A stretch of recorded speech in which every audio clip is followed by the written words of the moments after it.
छत्तीसगढ़ के उप मुख्यमंत्री टी.एस. सिंहदेव चिरमिरी के डोमन हिल मैदान पहुंचकर मनेन्द्रगढ़ कांग्रेस प्रत्याशी के समर्थन में सभा को संबोधित करते हुए कांग्रेस के पक्ष में मतदान करने की अपील की। आम सभा को संबोधित करते हुए टी.एस. सिंहदेव ने शासन की योजनाओं व नई घोषणाओं से सभी को अवगत कराते हुए कहा कि चिरमिरी में घोषित जिला अस्पताल यदि यहां से हटेगा तो वो अपने पद से इस्तीफा दे देंगे। लेकिन विधायकों बनाते हैं और चिरमिरी का अस्पताल जिले का यहाँ से हटता है तो मेरा इस्तीफा लेकर अभी से रख लो। उनका कहना था कि राजनीति में ऐसी बेबुनियाद बातों का स्थान नहीं होना चाहिए। ऐसी बेबुनियाद बातों के आधार पर कोई मतदाताओं के सामने जाके उनका विश्वास मांगना चाहेगा, उनका भरोसा चाहेगा, तो उस लायक ही नहीं है। आप सही बात बोलिए, हमारे में कमी हो सकती है, सरकार ने सारे काम कर दिए और वो चकाचक हो गया सब कुछ, ऐसा नहीं होता।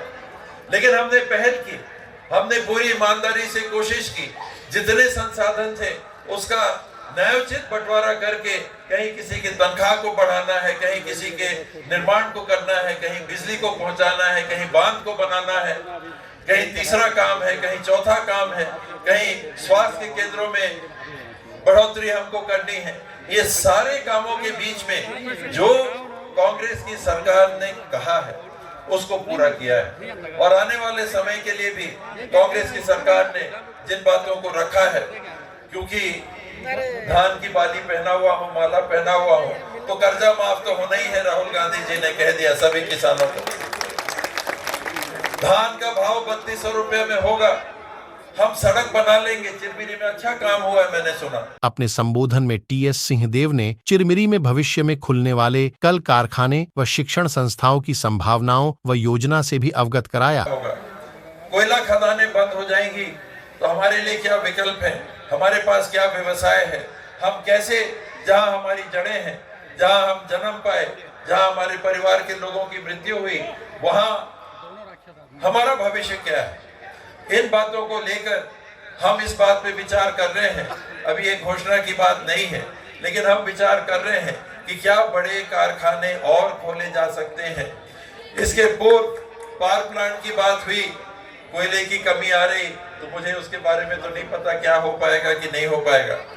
एल्यूमिनियम प्लांट की बात आती है कि क्या उसे खोला जा सकता है, उसके लिए हम लोग जरूर विचार करेंगे।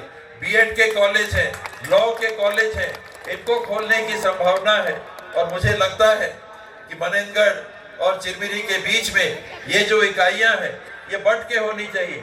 कहीं अगर मुख्यालय है तो दूसरी जगह और इकाइयां आनी चाहिए। अगर यहाँ जिला अस्पताल आया है तो लॉ कॉलेज क्यों नहीं आ सकता, यहाँ पर बीएड का कॉलेज क्यों नहीं आ सकता। और इन इकाइयों को खोलने के लिए हर जिले में घोषणा हुई है।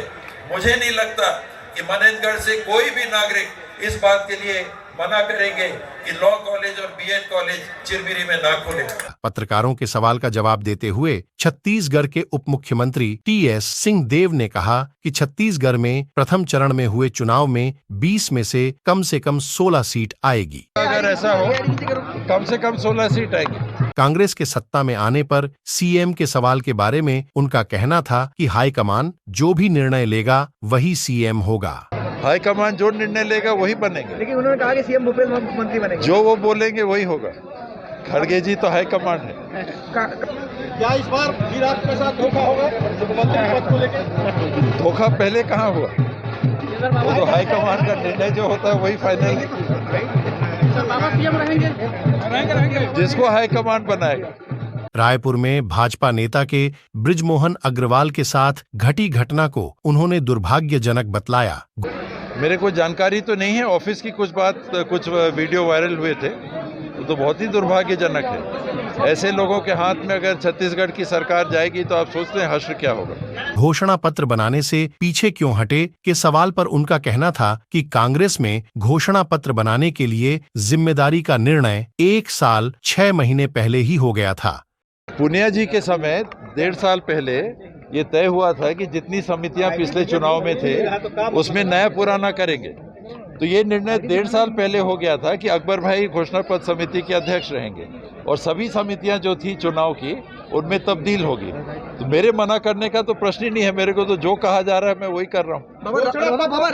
राजस्थान में किया कि भाजपा ने आपका किया? आप बताइए। राजस्थान में आप बताइए। राजस्थान में राइट टू हेल्थ जो है विधानसभा में पास हुआ है कि कोई भी अगर प्राइवेट अस्पताल जाता है तो उसका इलाज होगा, पैसे का काम नहीं रुकेगा इलाज। आप स्वास्थ्य मंत्री वो यहाँ भी लागू है, अभी लॉ नहीं बना है, कानून नहीं बना है, व्यवस्था यहाँ भी लागू है। प्राइवेट अस्पताल जो पंजीकृत हैं उनमें जो जाते हैं, मैंने बताया कि बड़ी बीमारियों का 25 लाख तक का, और अभी जो घोषणा की है कांग्रेस ने, जो 5 लाख की सीमा थी वो 10 लाख, और जो 50,000 की सीमा थी वो 5 लाख, और उसके ऊपर 25 लाख तक मुख्यमंत्री विशेष स्वास्थ्य सहायता योजना।